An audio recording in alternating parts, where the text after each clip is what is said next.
וואו, בואי נע, בורים, כמה פעמים אני צריך לבקש ממך להזיז את התחת הגדול שלך מהשטח שלי, There are so many film buffs in this town. To wit, the Heartland Film Festival is extremely successful, that we thought it was appropriate to at least attempt to do a Jewish film festival to share our culture with the rest of the community. It's not that the idea of a Jewish film festival is a new one. Cities like San Francisco, Boston, Atlanta, and New York have all staged one. A smaller venue like Charlotte has had one for 11 seasons. It's that it's never been done before in Indianapolis. But now, the ever-evolving cultural climate of the city has convinced event leaders that it's time.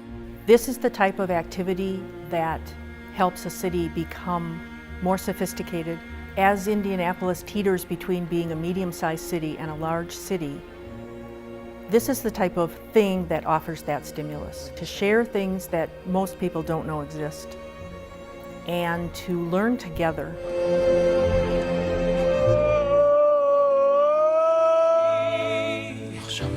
יש לי בלב ציפור קטנה עם שתי גומות ומנגינה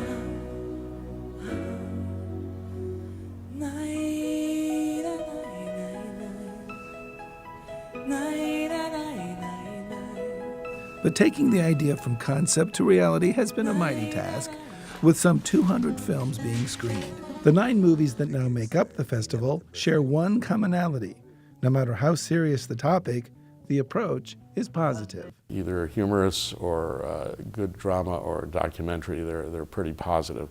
Each film that we've selected shows a little different slice of Jewish culture. Live and Become, as an example, shows recent Jewish history that I'm sure most people are not aware of, and that was the Israeli airlift to extract what are known as the falashas, which were the black Ethiopian Jews from Sudan.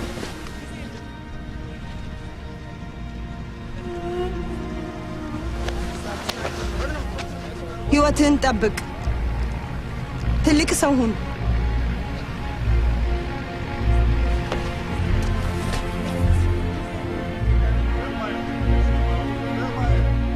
There are Jews around the world who are suffering, who are not able to fully live out their Judaism. Whose responsibility is it, if any, to see to it that these Jews are not snuffed out and are not assimilated, but are assisted to live the Jewish life that they want to live? And so it becomes something of an ethical and moral discussion, relating back to Am I My Brother's Keeper? 6 days in June will illustrate the struggle that Israel has in terms of its borders and dealing with threats to it. He would be able to wipe out Israel in 6 hours. In April of 1967, tensions between Israel and Syria reach a new high. Unless you've been in Israel and understand the geography, you have no idea, because I've been there many times, including with Air Force pilots that said, we're 3 minutes away from Cairo, we're 2 minutes away from Amman. So the distances are very, very close. And that's why Israel always has to be on alert. The film, The Other Son, shows the relationships between Palestinians and Israelis in view of the fact that 2 boys were switched at birth in a Haifa hospital, and how these families get together and deal with the fact that they have been raising the other son. So it's a little bit of our culture, how that is dealt with. I think it's going to come as a shock to some people when they see the film Trembling Before God, that the Orthodox Jewish community is struggling with gay members within their own sect and what that means for their devotion to the sacred writings as they exist and how they plan to handle that.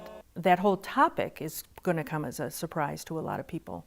The band's visit is the story of this Alexandria police band that comes to Israel and unfortunately takes the wrong bus and is stranded in a fictional negative town. No Arab culture center. No. Not culture, not Israeli culture, not Arab, not culture at all. Jahannam. And me and my mother and my sister, we sit and we see Egyptian movie and we cry our eyes out. It's a positive film from showing how people from different backgrounds who ostensibly can't get along do get along.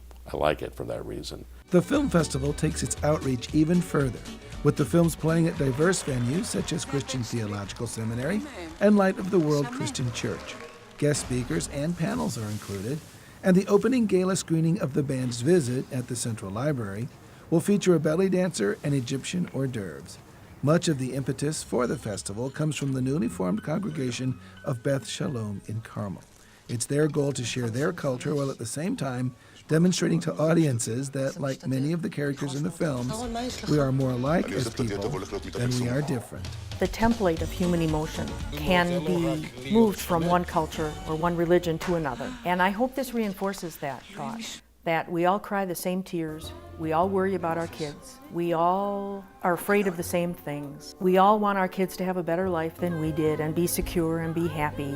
We all want a job that makes us happy and makes us fulfilled.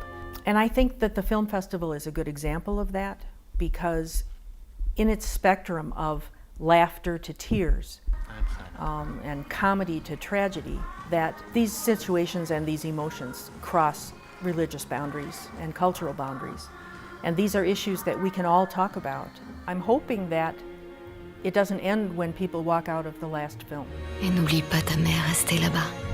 Un jour tu la reverras, car tu vivras.